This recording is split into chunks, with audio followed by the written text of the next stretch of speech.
What's up, scholars? Welcome back to another video. Today we are doing part 2 of Fishman Island, and can I just say, I think I was right. I think I was right. One of my theories from last video regarding Joy Boy and everything, I think I'm right. And with all the information we gained in this one, which I'm going to be talking about at the end of the video, I have another theory. I have a very solid theory in my mind that has to do with inherited will, but we'll get there. I was right. I think I was right. I think I was right. This is very exciting. We got so much in this arc. So I don't know why people don't love Fishman Island. I know like the fights may not have been like the best fights we've had in the series. They were good. And I know a lot of people have a problem with Hody as a villain, as an antagonist with this arc, but I don't mind him. I think he serves his purpose as a villain, as an antagonist that ties into the history of Fishman Island and to the morality that this arc has really explored and just divulged in. So I really don't mind him as a villain because he is there to showcase that specific side of Fishman Island's history and the struggles that they've been through. So I really don't understand where all the hate comes from. I don't understand why people just don't adore this saga, because it's brilliant. I know a lot of y'all really love it, and I'm so glad y'all love it as well, because I had a heyday with this, because we got so much lore, we got so much history, we got an answer to the poneglyph. We got one singular answer, but we got an answer to a question about the poneglyphs, which one of my theories about the poneglyphs is starting to come true, and I'm super excited. I'm so excited. The history is starting to get deeper. The situation with the poneglyphs and like the wills and everything, it's all getting so much more involved and so deep. And Oda really just took this arc to flex his skills at writing and with storytelling, with characters, with historical with everything. I was so excited and so happy with this arc. That being said, let's actually talk about it. So in part 1, I covered up through Jinbei's flashback through to him and Luffy kind of fighting and arguing about how they're going to handle the situation with Hody, because he's kidnapped the king and some of the Straw Hats, and now he's going to execute the king. So that's where I left off in the last video. Today we're going to just go ahead and pick up and just go through to the end. There will be some things I kind of don't talk about in length. I'm probably not going to be talking in length about all the fights that happen. I might mention a few of them. There's going to be some I miss, because this arc was so full of so many different things that the fights were the last thing I was really concerned with. Like, don't get me wrong, they were good fights and I was so happy to read this, but that was not the most impressive part of this arc for me. So if I don't spend a lot of time talking about the fights, I'm sorry. But there's just so many different other things that I want to talk about instead. So with that being said, let's go right into it. So there's a lot of chaos happening in Fishman Island with the preparations to fight. You have Hody's men going towards the plaza in order to meet Hody there. That's where he's bringing the king. And you have all of these people trying to fight back, but Hody's men, like half of them are on those little like pills that they had stolen, so it was really hard to fight back against them. You have the princess fighting back. The three of them are going to different places trying to round up some of Hody's crew to keep them contained, but once they get hold of these, little pills and everything, it just doesn't work well for them. So the princes are trying to fight back, trying to get to the plaza to rescue their father. Hody's men are trying to get to the plaza in order to fight. It's just very chaotic. And then we get Kyozu, I think I'm saying his name right, the octopus guy who was drinking and everything. He reminded me the way his powers get stronger whenever he drinks and he's drunk. He totally reminded me of Bacchus from Fairy Tale, the guy in Cuatro Cerros who literally gets so much stronger, and that's like half his magic is when he gets drunk and he fights better. I just really random parallel, but I just saw it and I was like, oh, I recognize that. Besides that little mention, you have all of Hodi's men, his captains and guards and all that. They're going to the plaza to fight. We have the princes on their way to the plaza to confront them. And the princes are starting to kind of question the intentions of the Straw Hats. They feel bad for doubting them when they're realizing that they haven't really done anything. And the way that it's set up, it plays off into the end of the arc, the way they're starting to question why they doubted the Straw Hats in the first place, even with Madame Charlie's fortune or prediction about them. They still didn't really understand why these people would be bad, because the mermaids themselves, who are known to be great judges of character, felt nothing off about these people. So it makes them start to question the Straw Hats' intentions in this whole thing, which comes into play especially with Luffy at the end of the arc. There is one thing I'll mention. I thought it was kind of a really cool nod to the story.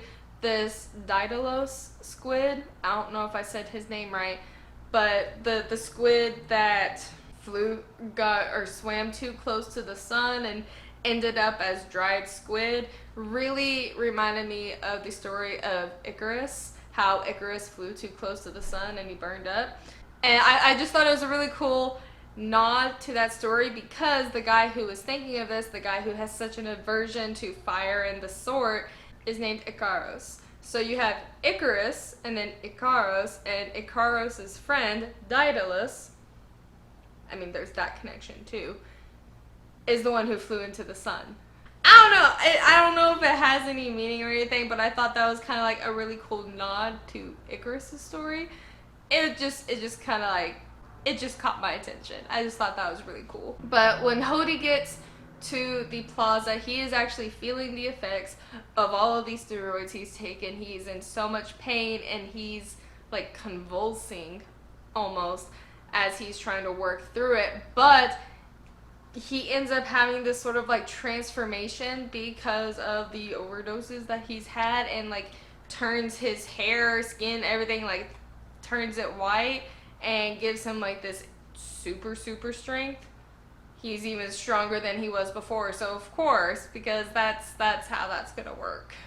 That plaza that Hody is wanting to execute King Neptune in is the same plaza where Otahime was murdered, where she was assassinated, which, given who killed her, makes sense why he would want both of them to die in the exact same place. It's cruel. But the princes arrive, they end up beating all of the sea kings that are there, but when they go up against Hody's men, they actually end up losing. And we also have the princess and Jinbei getting captured. They fall for Hody's trap, and they get captured and brought to the plaza. And that is when, once Hody knows that the only one he's missing are the Straw Hats, he brings out these 100,000 outlaws of Fishman that he has trained up and ready, and then 30,000 human slaves that he's ready to use at his disposal. It's awful. Madame Charlie comes to the defense of the Straw Hats and tells Hody of her prophecy that it is not him who will bring ruin to Fishman Island, but Luffy, but it is Straw Hat who will. And that makes Hody so mad, and he denies the reality of her prediction just because he doesn't want to acknowledge the possibility of it being true. He just completely dismisses it, saying that she's only doing this because she's Arlong's sibling. I did not expect that. That was a twist I was not expecting. She is Arlong's sister. There's so much there to her character now, just with that simple revelation of who her brother is. She could have naturally harbored some resentment for the Straw Hat crew because of what they had done to her brother, to Arlong, yet she was completely fine with taking them in and only started to get worried and concerned about them when she had that prophecy, when she had that vision about Luffy, but not before that. She's awesome. She's a cool character. And that is when Hody, on a power trip, decides to reveal that he was the one who got the queen killed. He set up that human to take the fall for him. The human still did technically kill the queen, but Hody is the one who set him up. Hody's the one who basically got the human to do that and then used the human as his scapegoat. And he gloated over the fact that he's the one who killed the queen. And then we get this heartbreaking revelation that Shirahoshi knew. She knew the entire time that Hody was the one who killed her mother. This entire time, this princess knew, and she kept that to herself because she didn't want anybody else to have hatred for him, because it was her mother's final wish that no one would hate the person who did that. To whoever killed her, that they wouldn't hate them. And Shirahoshi knew if she revealed that it was Hody, because Megalo saw and Megalo told her, she knew that if she revealed that information, that it would harbor that hatred. And so she kept that knowledge to herself for 8 or 10 years and suffered in silence all that time. That adds so much to her character. Shirahoshi is a fantastic character. I don't care that she's a crybaby. I don't care that people get annoyed by her crying. After everything she's went through, she deserves to be able to cry. There's nothing wrong with being a crybaby. And she went through so much. So much. Because she didn't tell anyone, because she didn't want them to go after revenge, because she knew it would go against her mother's last wishes. And when her brothers say, "You've been faithful to mother's wishes all these years," you knew this fact and held it inside you all this time, all alone in Shell Tower. This girl who has been trapped in Shell Tower because of this lunatic Vanderdecken, trapped inside this tower pretty much by herself for 10 years with this truth, with this knowledge. My heart breaks for Shirahoshi. She has instantly become one of my favorite side characters. I loved her in part 1 and in the beginning chapters when we were introduced to her character with what she was going through.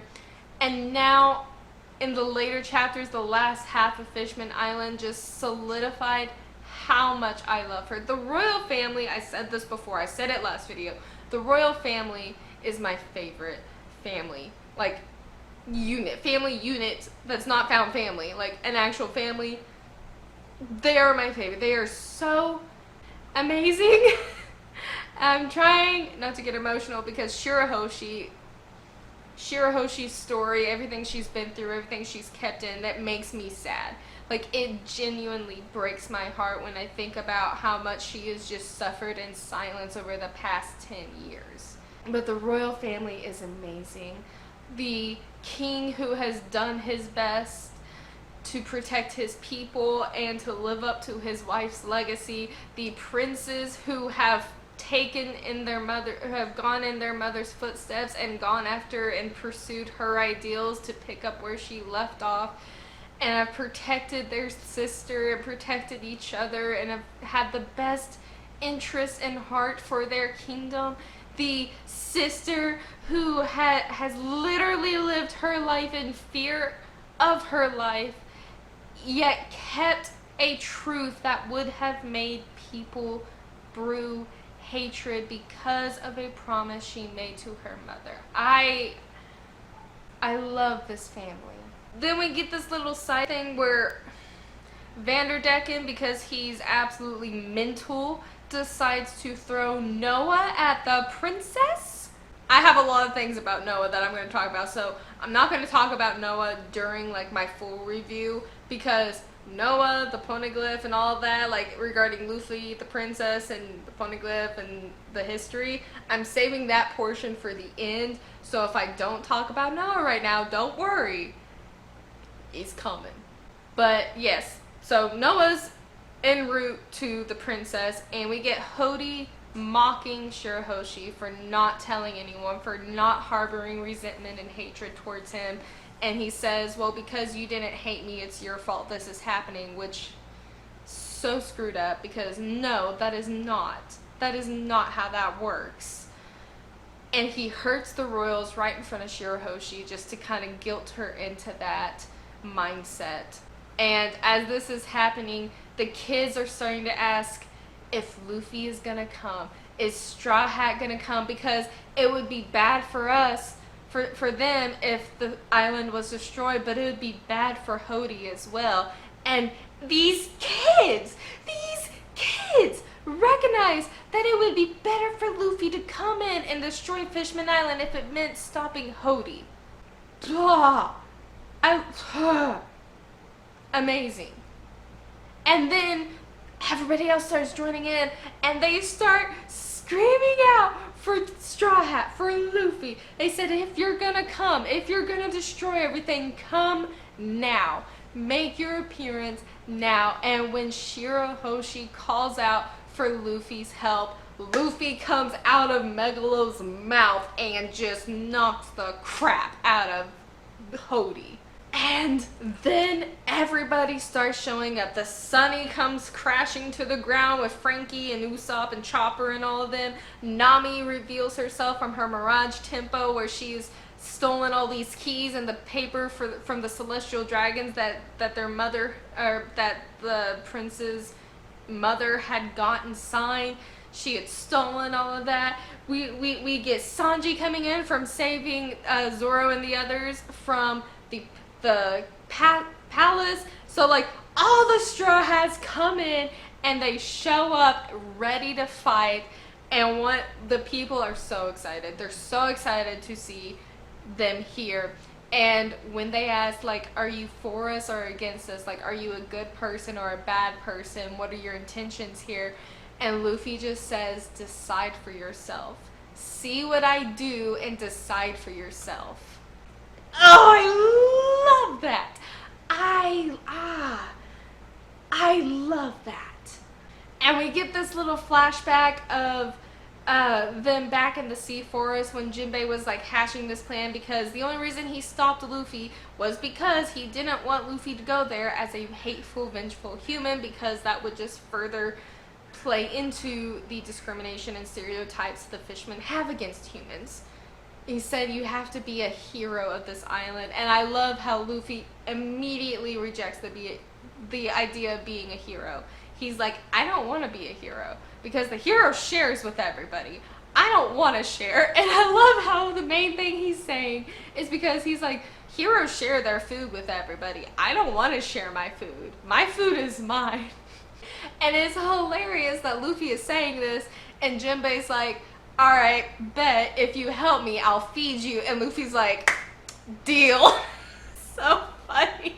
I love Luffy. He's precious. I know he would have probably gone along with Jinbei's plan anyways, because he wanted to save his crew. He wanted to help Jinbei out.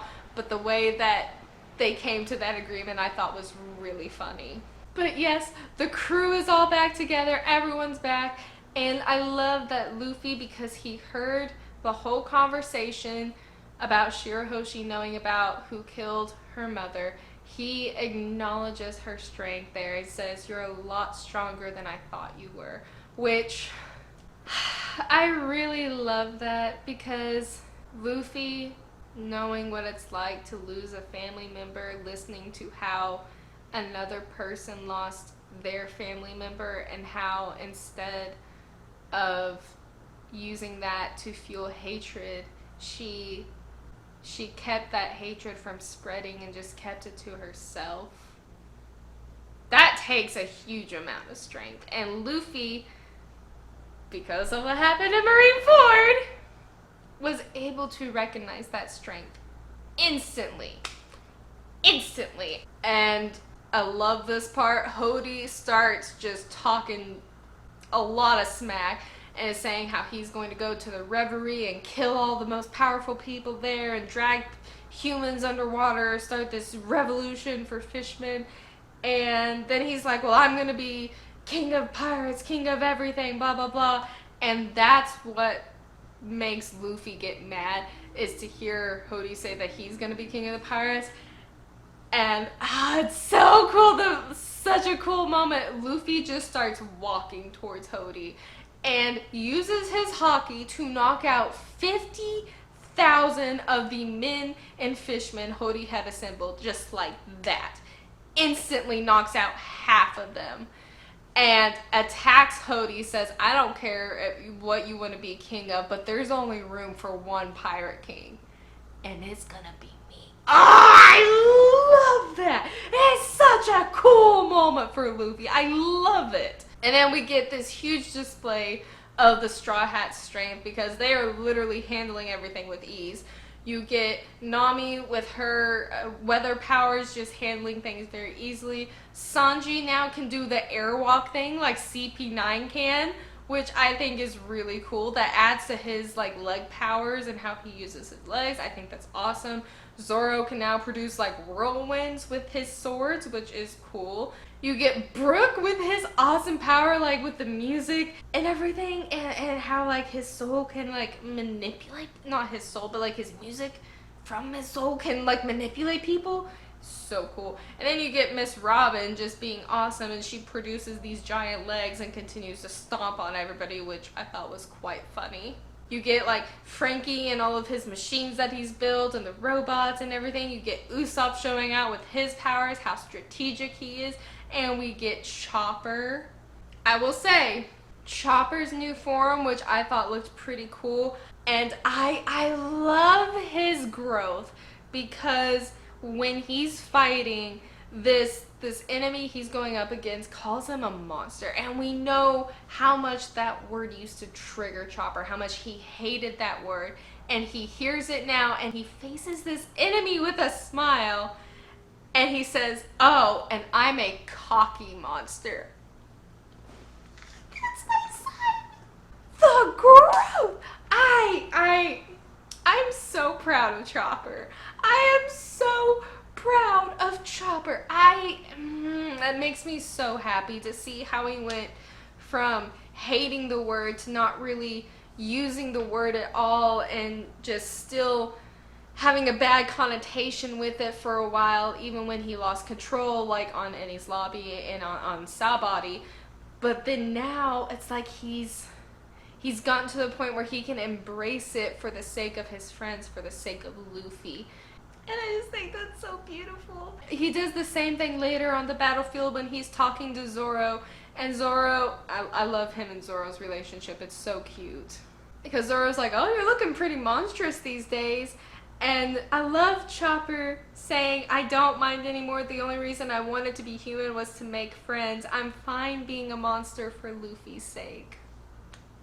And then we get the Kraken, Tsurame, switching sides, but it's still kind of in Hody's control to a sense, because Hody is like blackmailing and threatening the Kraken's brothers, which as soon as I was like, oh, it's his brother that's in danger, that's not gonna bode well with Luffy.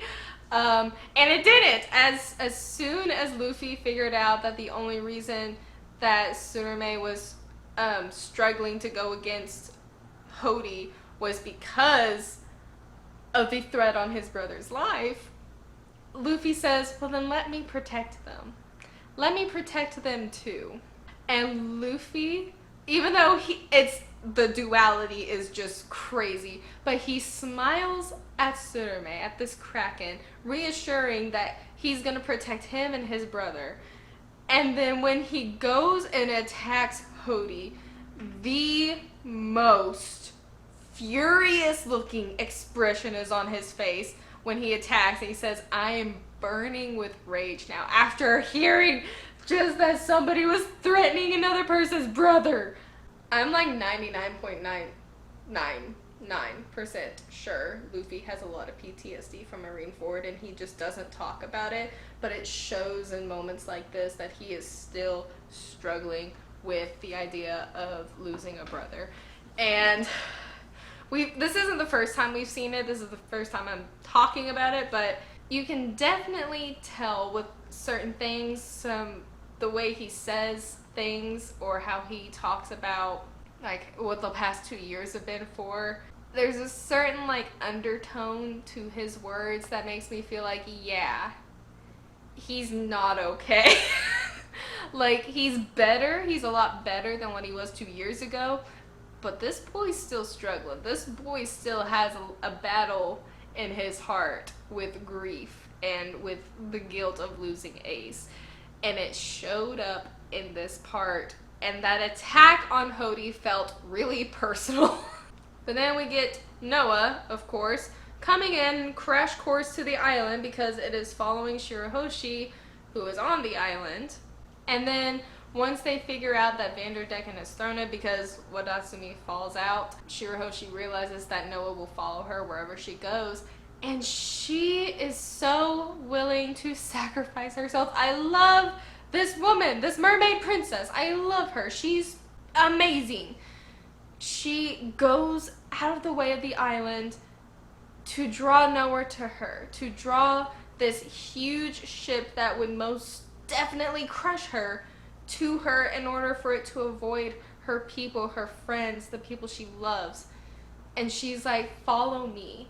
Noah, follow me. Like, come follow me instead. It's such a cool moment for her because she starts to leave and everybody's a little frantic. Like, her brothers are worried for her safety. The king obviously is. Jinbei's worried and Luffy is a little frantic, which also plays into that PTSD idea I was talking about, because he said he was going to protect her, and now here she is in a situation where she is potentially going to sacrifice herself to save everybody else. And he says, I can't protect you if you leave. If you're out of my sight, I can't protect you. And what does he do? Automatically goes to her. I love it. I love it because, of course, that's not the only reason he goes to her. He goes because he did make a promise to protect her, and he's going to do his best to uphold that promise.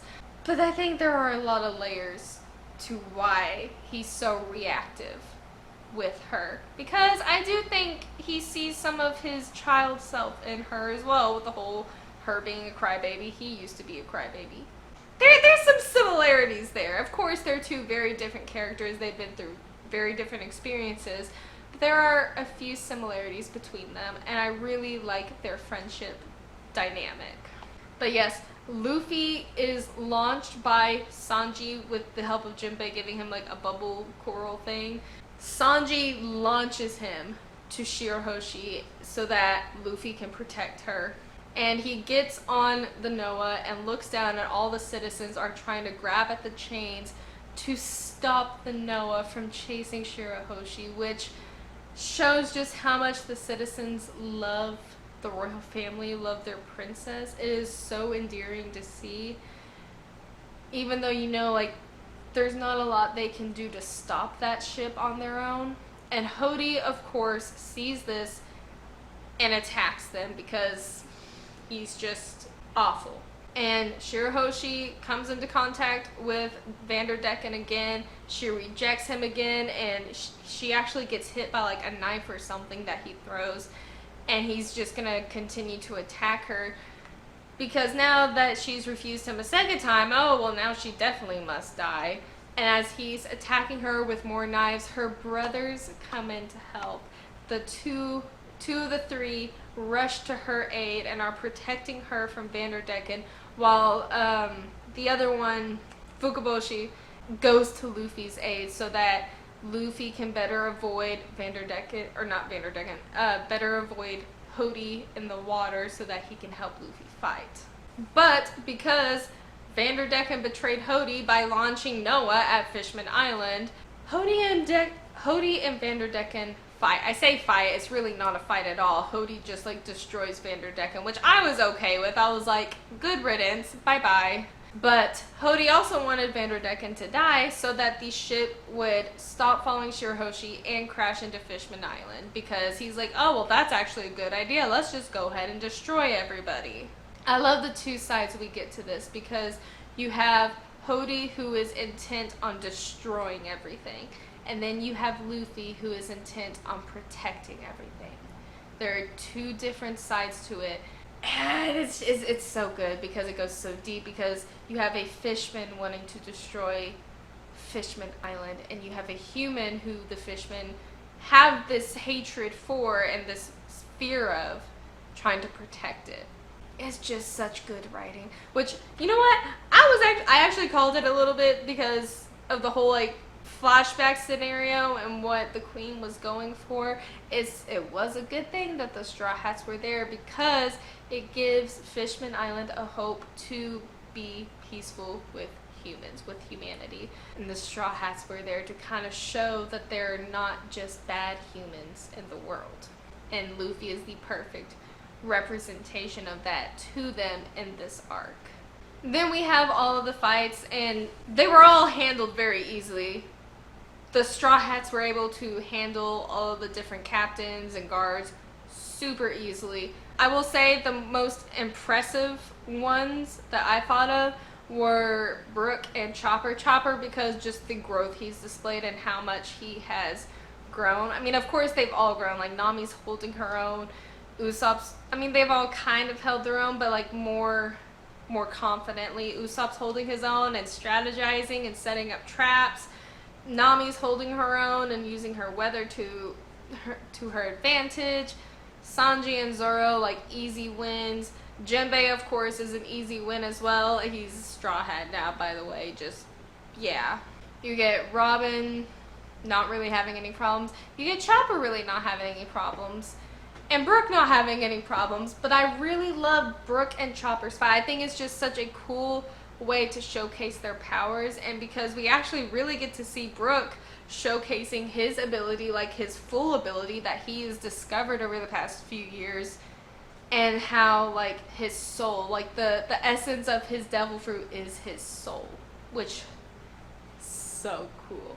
And of course, again, just the growth with Chopper, how he is so confident in fighting. He's able to control that huge monster form with a rumble ball when he wasn't even able to be like conscious with it before. I think it's awesome. I like all the Straw Hats.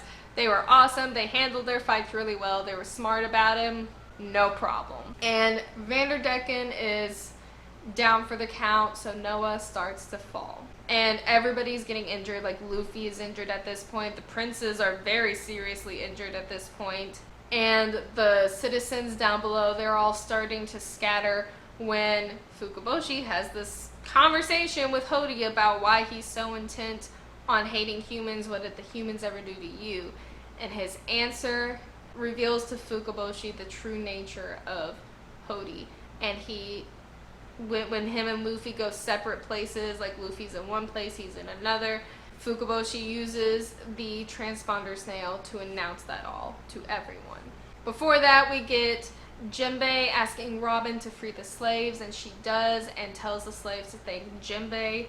But then we get the fact about Hody, where he is literally a product of his environment, that he is a product of hatred, and he has no reason personally to hate the humans or go after them or persecute them, but he does because he was taught that hatred. The humans personally, and he admits it to himself when Fukaboshi asks, he says nothing. The humans have done nothing to me. The reason his hatred remains is because Fukaboshi explains it, saying that they're created by hatred. They live in fear of their ancestors' hatred being forgotten, live in fear of the day that the anger at the humans is forgotten. They desire blood. They do not even want peace for Fishman Island. And he finishes it off by saying Hody is completely empty. There's no substance inside him. We get this flashback with Hody basically listening to Arlong and hating humans automatically because of what Arlong was teaching him, and not liking that Hachi was bringing up a human at all, and like just this hatred that kept bubbling inside of him and growing and growing. Fukaboshi, crying, says that they, the new Fishman pirates led by hatred, is what their mother feared the most, and it was the hatred of Fishman Island that killed their mother. Just, and in that flashback, we get Hodi's like life, and we see that he stole the steroids from the Tamari box, the box from the palace. He stole it from there so that they could use it, and just his whole purpose in life was to hang on to this hatred and bring this hatred to life, this hatred that was taught to them from a young age by other fishmen who had hatred in their hearts, that was taught to them by other fishmen who had hatred in their hearts. And it shows the cycle of hatred, and how if it's not broken, it continues to fester and it continues to get worse. And if nothing is done, that hatred will just bubble into something truly disgusting and horrible. And it'll affect not just the ones that hatred is targeted to, it'll affect everybody around them, and it affects themselves most of all. Hody literally tore his body apart, overdosing on these pills constantly, shortened his life day after day after day after day, just to live out this vengeance for humans who he had never personally had any bad experience with, but because he was taught to hate, he was taught only the bad parts of humanity and told to hate them, told to cling to them, told that oppressing the humans, that fighting against the humans and killing them and enslaving them was a holy and righteous way to avenge their ancestors. It's so sad and twisted to see what hate, what all-consuming hate can do to a person, and how it can literally rot them to pieces. And Hody is just the example of that. Hody is literally the representation of what unchecked hatred, with no sympathy, no compassion, no open-mindedness, no regard for any sort of peace or future, what that can do to a person, what that can do to people around them, what it can do to people who aren't even involved, and what it can do to the people who are the target of that hatred. That explanation of Hody, with the drawings and the panels of him like screaming, like almost like a madman, coming towards Luffy and Fukaboshi, like that imagery alongside with what Fukaboshi was saying was just chilling in a sense, because of how true it rang. The history of Fishman Island, the convoluted discrimination of humans against fishmen, turning into fishmen's discriminating against humans, and it's on both sides, and they still harbor all this hate for humans because of everything they have done, because the humans have definitely done them wrong. It's so messy. It's so messy to try to just be like, oh, well, this was this, that was that. It's done and over. No, there's so much to it. And Hody just, even though like he's not like the most powerful villain, he's not the scariest villain or the most dangerous one the Straw Hats have ever gone up against, he is a villain that represents that very true nature of hatred, and of what hatred, how it can trickle down and affect everyone. And that's what Queen Otahime was trying to prevent, which is why her focus was so heavily on not teaching children to hate, because those children are so impressionable. If you teach them to hate, like Arlong did with Hody, look how it can happen. I'm not saying every case isn't like that, of course, like it's not every case like that, but y'all know what I mean. this, like, you have someone teaching hate, and that hatred boils over. And then you have Otahime trying to teach love and peace and forgiveness, and seeing the effect of that. It's just the polar opposites of teaching peace versus teaching hatred. The themes of this arc were wild and so good. And then at the end of all that, Fukaboshi, crying, begs Luffy, saying, we don't need our history, because their history has been so convoluted, it's been so dense and dark and heavy, that Prince Fukaboshi is saying, destroy everything. Destroy it all. Bring it all down. And he says, vanquish these ghosts that distance us from the sun. That hits so hard, because, I mean, the thinking of Otahime and the whole, like, history and all of that encompassing to hearing Fukaboshi say this, plus they know the importance of Noah and that ship and that arc because of what their father told them. But with all of that knowledge, Fukaboshi in that moment is compelled to have Luffy destroy it all so that they can start new. And I love that Luffy comes over the transponder snail and says, ever since I've planned this with Jinbei, I've already decided to protect Fishman Island. He's not going to let anyone or anything hurt Fishman Island. And he says, well, we're friends, aren't we? I love that. And the fact that he's saying that over a speaker so that everybody on Fishman Island hears him. They all hear Luffy says that he's not going to let anybody or anything destroy Fishman Island, and that they're friends. And that's when all the citizens, all the residents, they hear that, and they decide to put all of their faith, all of their trust in Luffy, and they say, I'm not running. I'm staying here. I mean, that is just powerful. That means so much, because these fishmen and these mermen, they hear Luffy say this after hearing Fukaboshi's speech, and Luffy just saying, well, we're friends, aren't we? Of course I'm gonna protect y'all.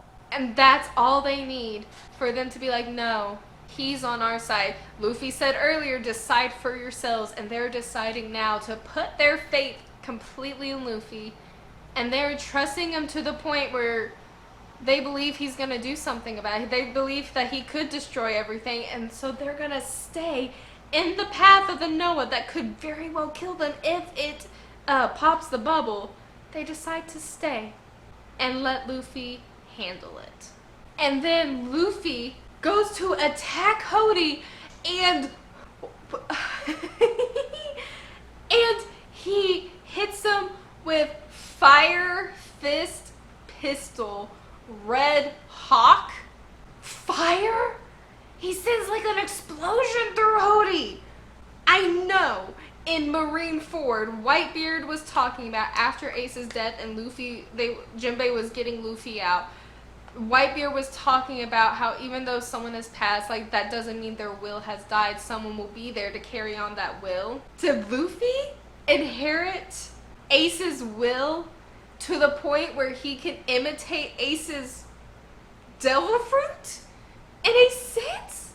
Because, I mean, Fire Fist Ace, and it's actual fire. I mean, then there's a whole explosion over here. A whole fire explosion with his hockey, when he uses the ornament hockey. Where did this come from?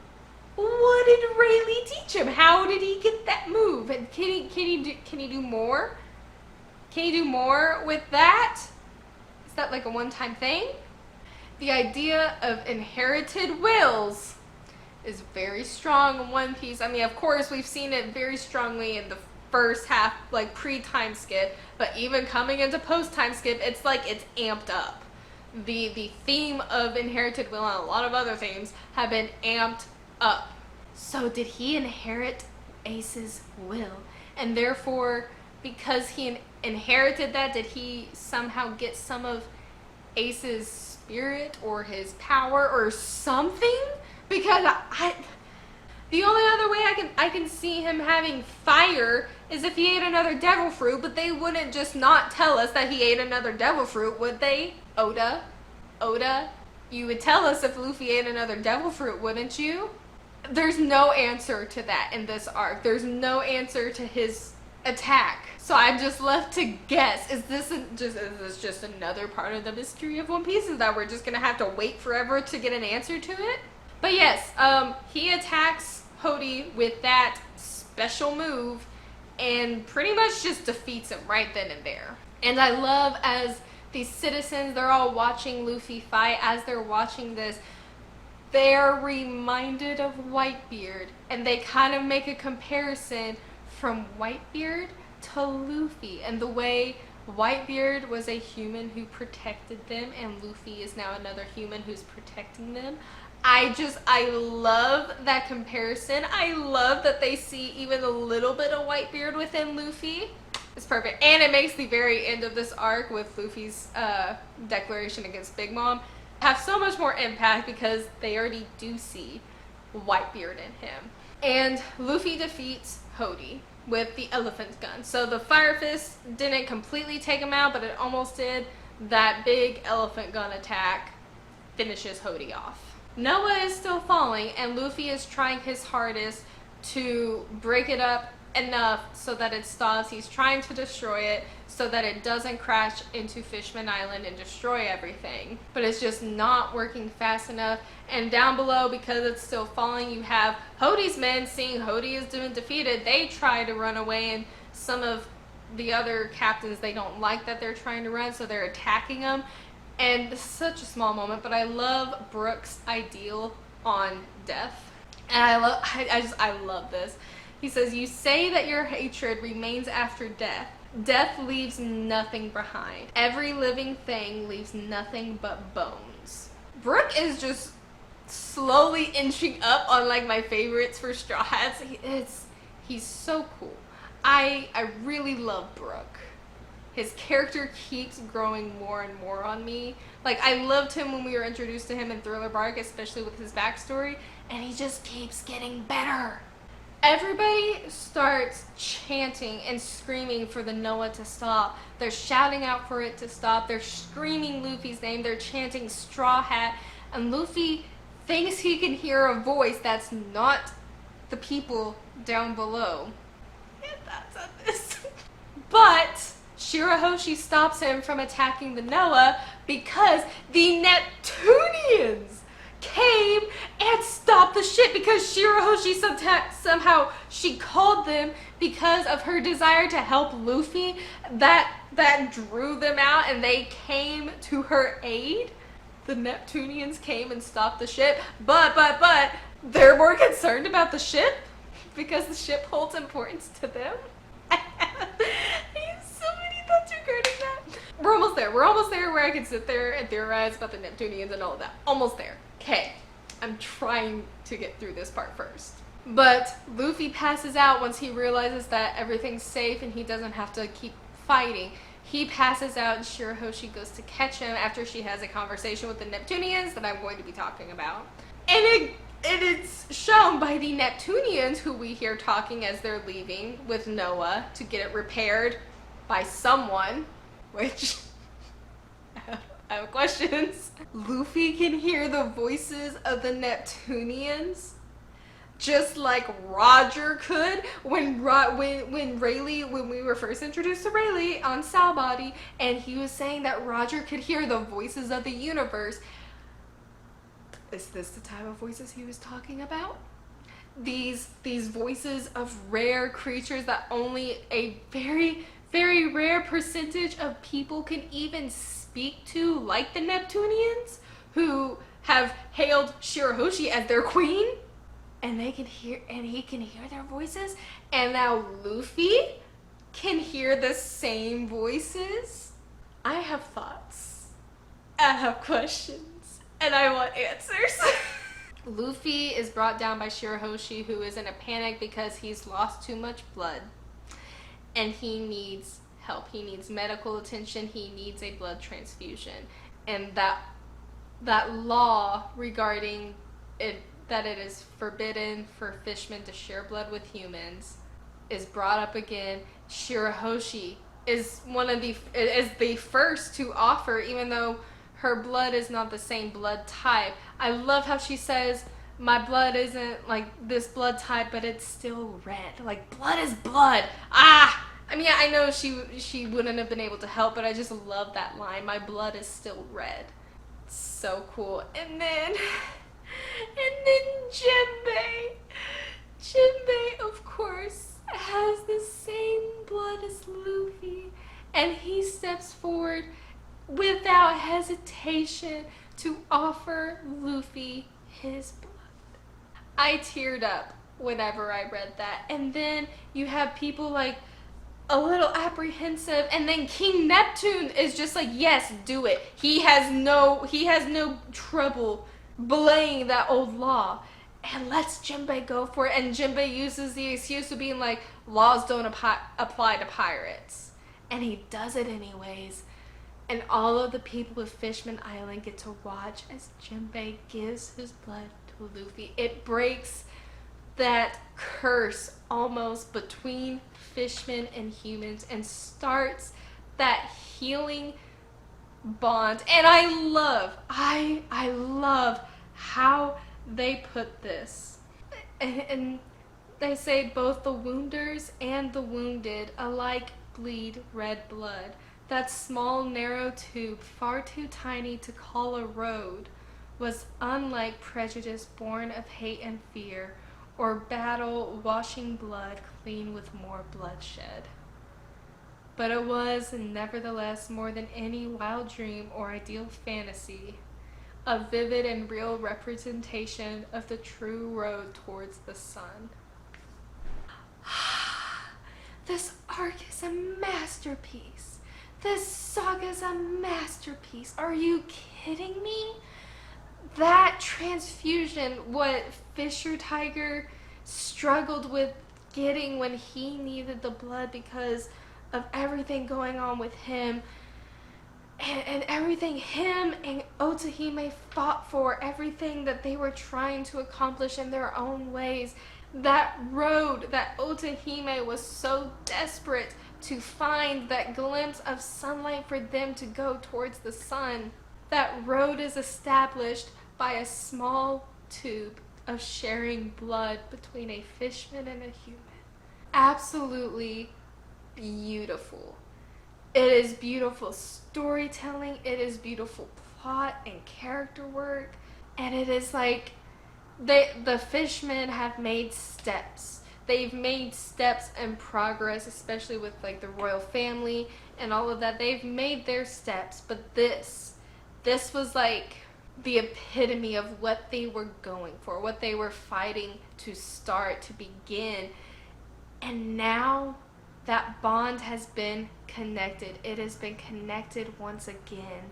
And this new path can lead them to the sun, can lead them to a place where they can live with humans.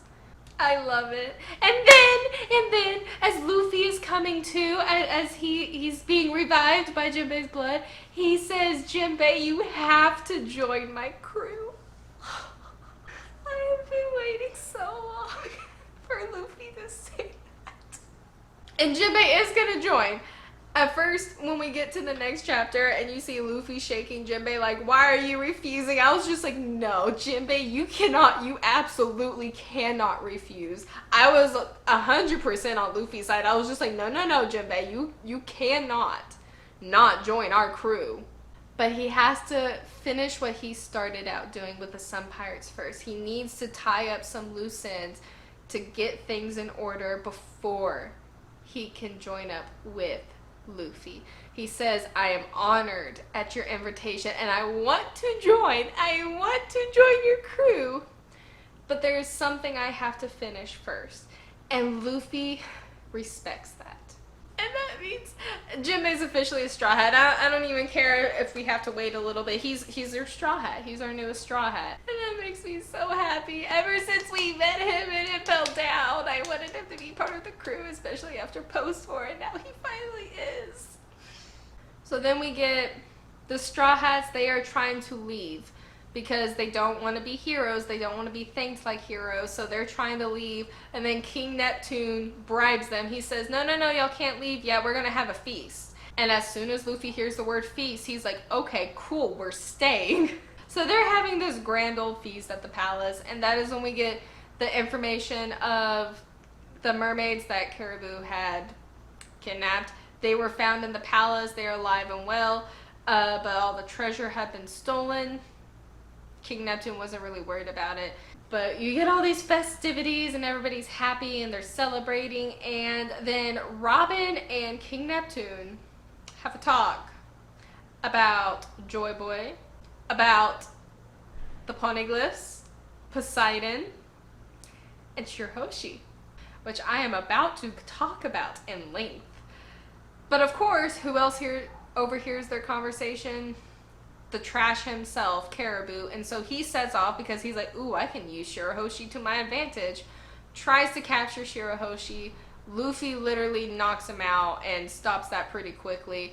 They get rid of Caribou. When they realize that Caribou has the treasure, Nami is like, hey, go after him. She sends the monster trio after him to get the treasure.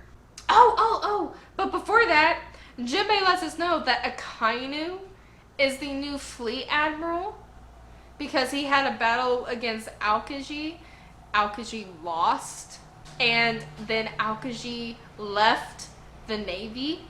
I can see Aokiji on our side now, maybe, potentially. He could be a kind of, sort of ally, like he always has been in a sense. I mean, not always has, but he's kind of helped us out. Is Aokiji going to be a new ally? And then Blackbeard is now one of the 4 emperors. You know, like he's causing chaos in the New World, which just crazy information.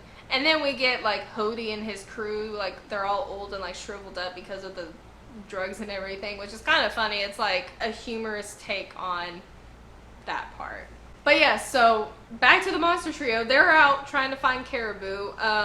They find him, they beat him up, and then they come across some of Big Mom's associates who are angry at the Fishman because all the sweets that were supposed to go to Big Mom went to Luffy instead, and Luffy ate them all. So they're not happy. They know Big Mom's not going to be happy. They're threatening to destroy the entire island because of their one missed sweets delivery. Kind of is giving me more insight to Big Mom's character, and we actually get a glimpse at Big Mom, and she is a big mom. Or, I mean, she's big. I'm assuming she's a mom, so she's called Big Mom. But we get her associates. We get mention of where she's at, Whole Cake Island, which I know we're going to go, especially because Big Mom challenges Luffy. Luffy overhears this. He's getting angry on behalf of the Fishman because he's like, I ate it, just let them repair this and like just send them later. We'll give you this gold instead. And they're not having it. Luffy gets upset. And then Big Mom calls and Luffy picks up. And I love how Luffy just screams into the transporter like, I ate all of your sweets. I ate all of them. There's nothing left. He's like, I didn't know they were promised to somebody else, but guess what? I ate all of them, all 10 tons of candy. And he basically, like, Big Mom issues a challenge to Luffy because she's like, okay, fine. Instead of taking it out on Fishman Island, I'm going to target you instead. And Luffy's like, great, now I have a reason to find you. And then he's like, I don't feel right leaving this place in your hands. I'm gonna find you, kick your butt, and declare Fishman Island as my territory. I love it. I love it. I would love for Luffy to kind of like be like one of the emperors and like have territories of his where he protects certain islands and like has his name known around other places. Oh, I want that to happen so badly. I love that. I adore this idea. I love that confrontation. It sets up so much. I was thinking that we were going to meet Big Mom in the future based off the first half of Fishman Island. Now I know we're definitely going to go scrap with Big Mom, so That's gonna be fun. But then when Jinbei's talking to Neptune about how the Sun Pirates are working under Big Mom as like part of association trying to get things smoothed out, he's gonna have to hurry up and leave that association even quicker now because of Luffy's challenge to her. And we figure out that part of the gold and treasure that they gave away to kind of stave off Big Mom's fury, there was a bomb attached to like that box that all the pills and stuff had been stolen out of by Hody. There was a bomb on it now so that nobody else would open it. Oh, and they sent that bomb to Big Mom, which is just gonna cause extra trouble. And I love how the king and like the ministers, they're just like, do we tell them? I don't know how to tell them this. I don't think we can tell them this. We should just not let them know what they did. It's so funny. And then, just little mention, I love how Caribou just gets his butt whooped by Big Mom's associates. I hope we never see him again because he's just awful.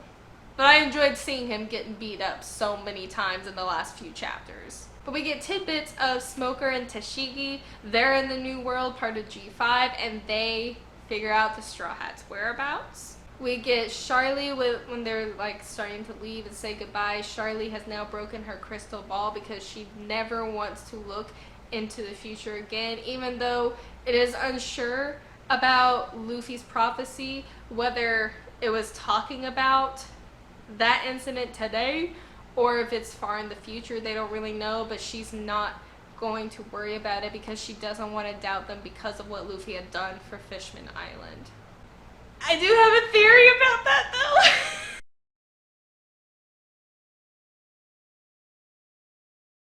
But Nami gets the 3 log poses because of how odd the weather patterns, magnetic forces, and the New World are. Like, they can just change at the drop of a hat. And the log pose that is shaking the most is leading you to the island most dangerous. And of course, Nami is like, why did you tell me this?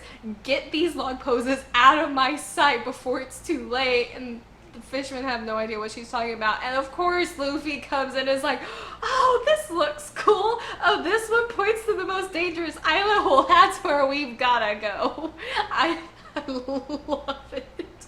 Because Nami and Usopp are, of course, like, no, absolutely not. Get out of here. After they get that situation settled, they're leaving, and as they're getting their goodbyes and their send-off, Jinbei, of course, promises that he's going to be coming to them soon. And then we get this very, very precious promise with Shirahoshi where she asks Luffy to come back soon so that he can take her somewhere new, to maybe even a real forest, so that they can go on another adventure, another walk. That she just wants to go somewhere else with Luffy. And they all put their pinkies together. I love how Luffy like wraps his whole arm, or he like stretches out his pinky to wrap it all the way around Shirahoshi's. That's so cute. They all put their pinkies together against Shirahoshi and promise that they will be back. Oh, I love that. I want to see Shirahoshi again. I want to see Shirahoshi on the surface. I want to see Shirahoshi on the Noah being led by the Neptunians. And that is when they leave Fishman Island, and they actually, on their way back up, they get caught in, what's it called? A white storm? This like current underwater, this like whirlpool thing underwater that like randomly shows up, and they get sucked in it because they were trying to capture these sea beasts to make food, and they get sucked into this. And then they get saved by this pod of whales that are Laboon's family. They're related to Laboon, and Brooke starts talking to them and talking about Laboon, seeing if like maybe Laboon belonged to their pod, and I'm pretty sure he does.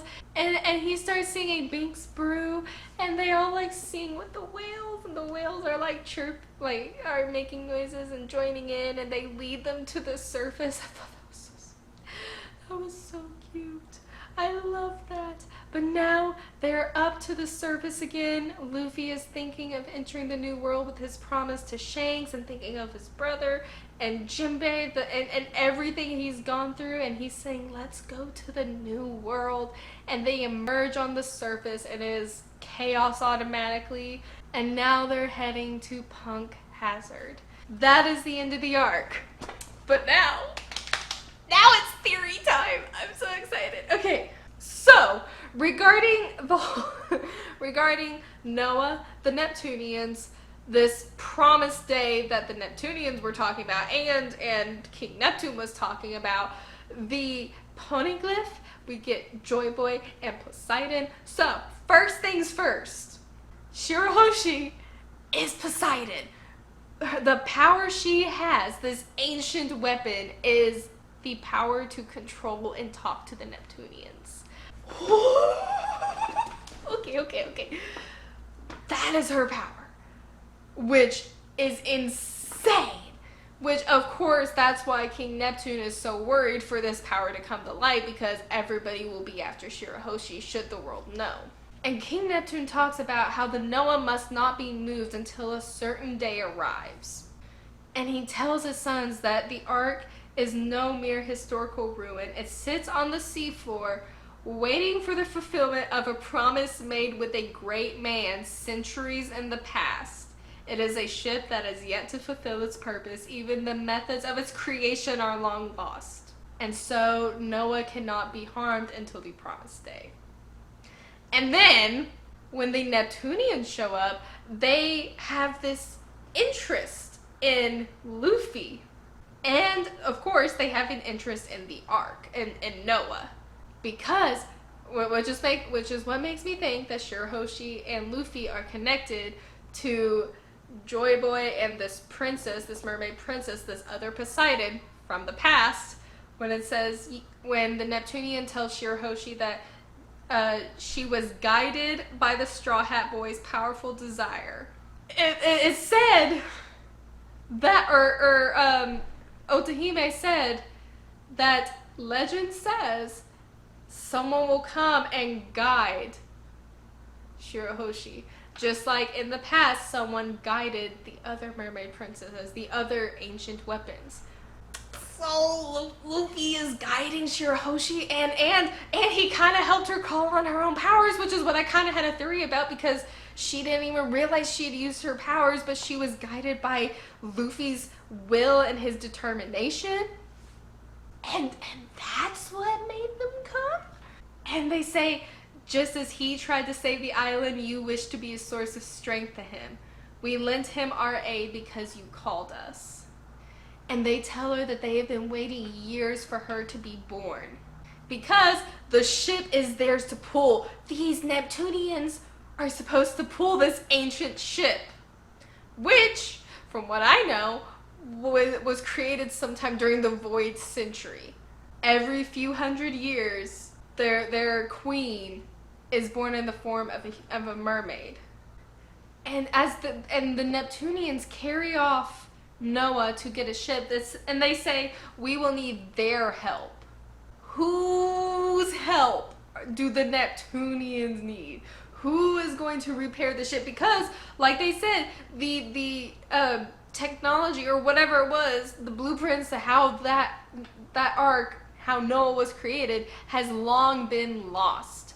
So the Neptunians coming in and saying, oh, we need their help to fix it, that means somebody's out there that still knows how it was made. Who? Who? I am very invested. And the fact that and Luffy can hear the Neptunians' voices just like Roger can, which leads me to the next part of my theory, which we got the lore of Noah. We got the princess. We got Shirahoshi being Poseidon. She is an ancient weapon, which I cannot get over. I cannot get over that. I'm so excited. But then we get Joy Boy. And when Robin asks the king who Joy Boy is, he says Joy Boy is a person who lived on the surface during the 100-year void, at least 800 years ago. So he's a human of sorts. At least. Possibly. That message was meant for the mermaid princess on the island at that time. I'm betting who he was apologizing to was to that the ancient weapon, that princess who could communicate with the Neptunians. He was apologizing to her because he was the one who guided that princess all the way back 800 years ago. And there's a connection to the present. Neptune says it was an apology for breaking a promise made with Fishman Island. We don't know what that is. But someone will come along to fulfill the promise in Joy Boy's stead. At least according to the royal legend. And that's why they're so keen on protecting Noah. And we know that King Neptune verifies that Joy Boy didn't have the power to control the Neptunians. It doesn't say he didn't have the power to hear the Neptunians. But Joy Boy connected this mermaid princess of old with the poneglyph and potentially Noah. Maybe the promise broken was that he didn't guide the princess all the way at the time because maybe it wasn't the right time. Maybe because of everything that happened in the Void Century that we still don't know about. So Joy Boy knew, like, I'm sorry I couldn't fulfill this promise to you. It wasn't the right time. I'm sorry. But there is one who will come in his stead. Which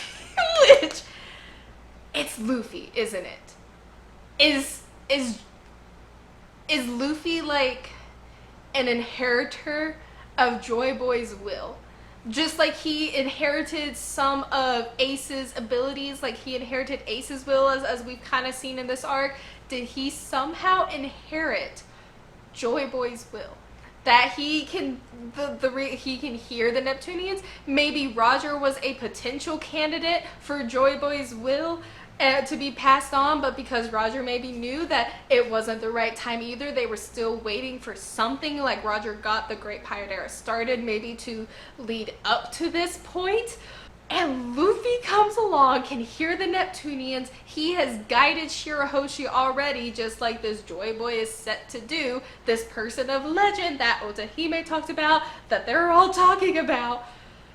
So, is Luffy like Joy Boy? Like, not like, if is he like an inheritor of Joy Boy's will? There's definitely a connection between Joy Boy and Luffy and the Neptunians and the arc. Maybe Joy Boy would have been the one to bring down like the world government, to have combated them in that 100-year void. And maybe this Joy Boy is someone they were so afraid of, because if he rose to power and guided this ancient weapon, Poseidon, who can control these Neptunians with this giant ark named Noah, who could have guided her on something, they feared that so much. So maybe Joy Boy himself is like another ancient weapon, like on one of the other poneglyphs.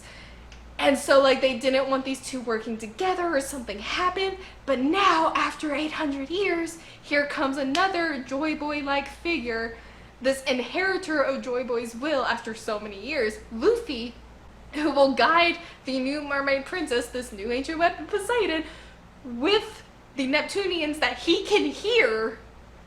He will help guide Shirahoshi, and he's going to stand against the world government, he's going to stand against the Navy, and he's going to change the entire world order. He is going to figure out, with Robin's help obviously, what happened during the Void Century, and in this inherited will of his with Ace or Joy Boy or whoever, with Roger, because he's apparently inherited Roger's will as well. With all of these inherited wills of Luffy's, he's going to become like the single-handedly most powerful person in the world. Did Luffy somehow, I don't know how he would have, unless he's, I mean, we still don't know anything about Luffy's mom. We still really don't know too much about Dragon, but in Luffy's ancestry, was Joy Boy part of his ancestry somehow? Is he connected to him? Is he connected to this man from the Void Century 800 years ago?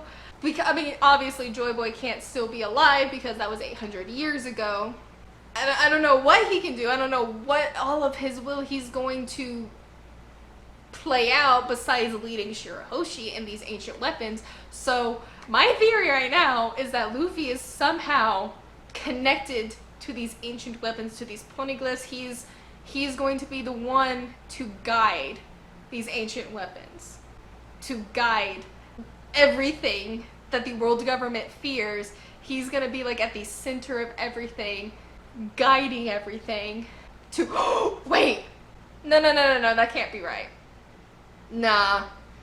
I was thinking that maybe Noah's Ark was like, Noah was like Pluton, like the other ancient weapon that Frankie had the blueprints to because it was a ship. But wouldn't a Frankie recognize like at least the outline of it? I mean, he saw the Ark falling. That can't. Can it? No. Maybe. Is Noah Pluton?